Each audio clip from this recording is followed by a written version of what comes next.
Mamdani told exactly what this was.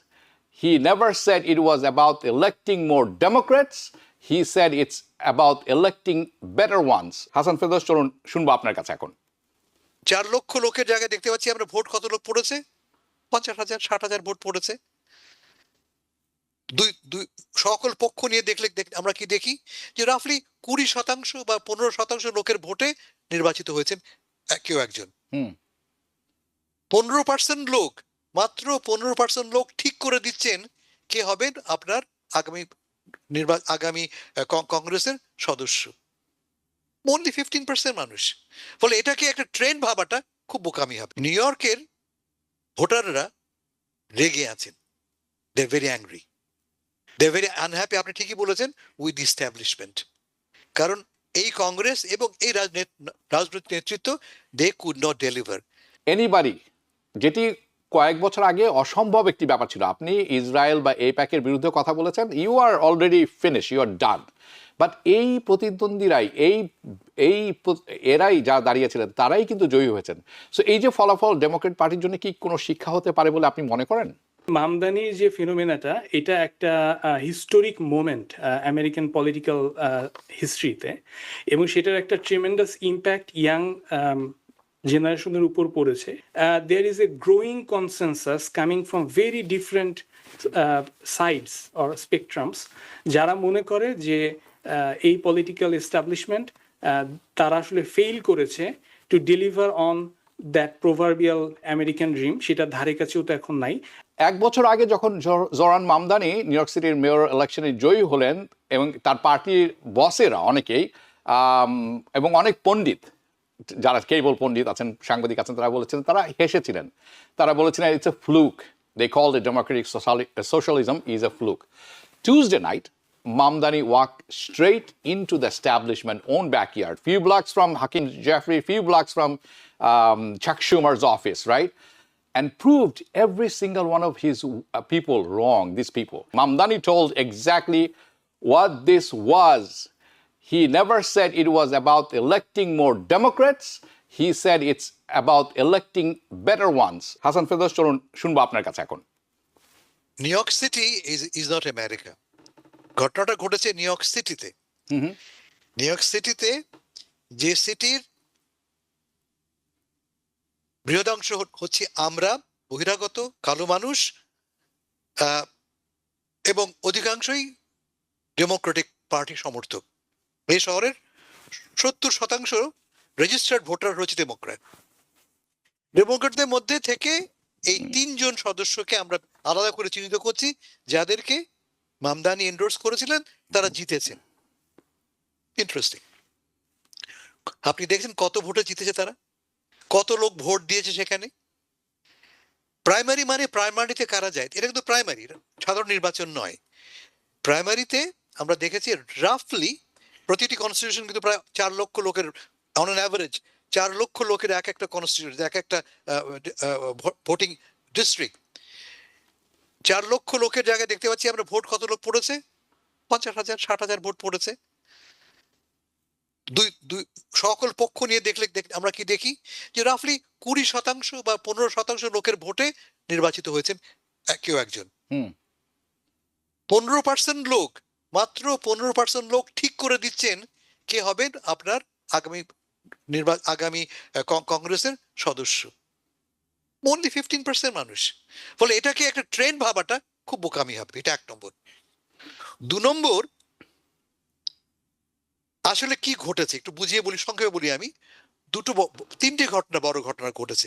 1, new ইয়র্কের ভোটাররা রেগে আছেন, they very angry, they very unhappy. আপনি ঠিকই বলেছেন, উইথ দি এস্টাবলিশমেন্ট। কারণ এই কংগ্রেস এবং এই রাজনৈতিক নেতৃত্ব, দে কুড নট ডেলিভার। জীবনযাত্রার মান ধরাছোঁয়ার বাইরে চলে গেছে। It is not affordable anymore to live in New York City. এবং কোনো পক্ষই, রিপাবলিকান তো বটেই, ডেমোক্রেটরা কিছু লিপ সার্ভিস ছাড়া তারা কিছুই করছেন না। ফলে very unhappy, very angry with the Democratic Congress. আপনাকে জানিয়ে রাখি আমি, এই মুহূর্তে কংগ্রেসের সমর্থন লেস দেন 30%। কংগ্রেসের সমর্থন আমেরিকা জুড়ে ডেমোক্রেটদের ক্ষেত্রে, ডেমোক্রেটদের সমর্থন, কংগ্রেস ভুল বলছি আমি, less than 1/3 of Americans like the Democrats. Republican আরো কম। এটা এক নম্বর ফ্যাক্টর। 2 নম্বর ফ্যাক্টর, জেনারেশনাল শিফট। আমরা এর আগে মামদানি নির্বাচনের সময় দেখেছিলাম যে নতুন প্রজন্ম নেতৃত্বে উঠে আসছে। উঠে আসা মানেটা কি? পুরনোকে প্রত্যাখ্যান করা। হুম। আপনি আগে বললেন হাকিম জেফরিজের কথা বললেন, আপনি চাকসুমারের, যাদের বয়স 70, 80, 85 বছর, নান্সি পেলোসি 90 বছরে পৌঁছে গেছে, তারা ক্ষমতা ধরে বসে আছে। এই আপনি একটু আগে বললেন কি বলে দেশপাইয়াত 10 বছর ধরে বসে আছেন I call them dead তিনি, weight. and literally they are dead weights. সেক্ষেত্রে তার এবং কিছু করতে পারছেন না, নিজেদের পকেট ভারী করা ছাড়া। এটা প্রতিবাদ। This is a protest against the national democratic establishment.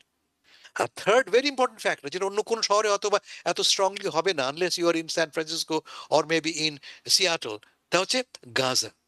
এবারের নির্বাচনে প্রাইমারিতে Gaza was a very important factor. আমি আপনাকে প্রমাণ দিই। আমি নিউ ইয়র্ক 12 দুজন প্রোগ্রেসিভ ক্যান্ডিডেট ছিলেন। একজন ব্র্যাড ল্যান্ডার, যিনি মামদানির সঙ্গে কম্পিট করেছিলেন মেয়রের পদে। অন্যজন হচ্ছেন কংগ্রেসম্যান ড্যান গোল্ডম্যান। আমি পার্সোনালি ড্যান গোল্ডম্যানের একজন ভক্ত। ড্যান গোল্ডম্যান 2018 সালে ট্রাম্পের প্রথম ইমপিচমেন্টের সময় he was the lead, And rightfully, Trump said he is a weak man. Remember, he said it yesterday on the news on CBS News. I'm happy that he lost. He's a weak, pathetic man. এটা ট্রাম্পের বক্তব্য। আমি বলছি যে এই লোকটি আমাদের দরকার ছিল। উই বলতে পারছি Democratic party needed someone like Dan Goldman.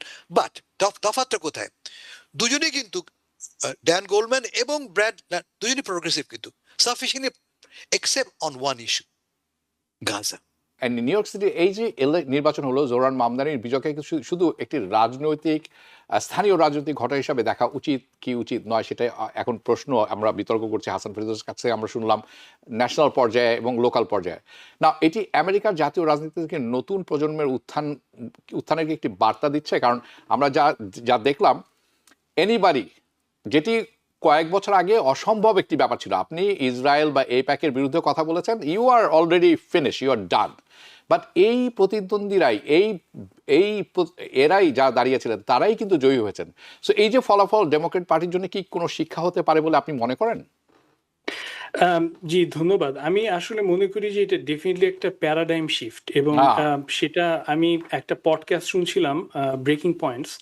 সেখানে আপনার একজন জার্নালিস্ট, আপনার রায়ান গ্রিম, তিনি এই ফ্রম ব্রেকিং পয়েন্টস, ইয়েস, সে কোনো একটা কনস্টিটিউয়েন্সি থেকে রিপোর্ট করছিলেন।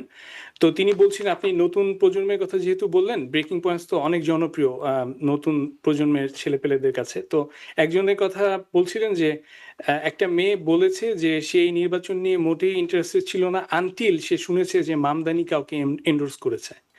তো আমি মনে করি মামদানির যে ফিনোমেনাটা, এটা একটা হিস্টোরিক মোমেন্ট আমেরিকান পলিটিক্যাল হিস্ট্রিতে, এবং সেটার একটা ট্রিমেন্ডাস ইম্প্যাক্ট ইয়াং জেনারেশনের উপর পড়েছে। সো এটা একটা দিক।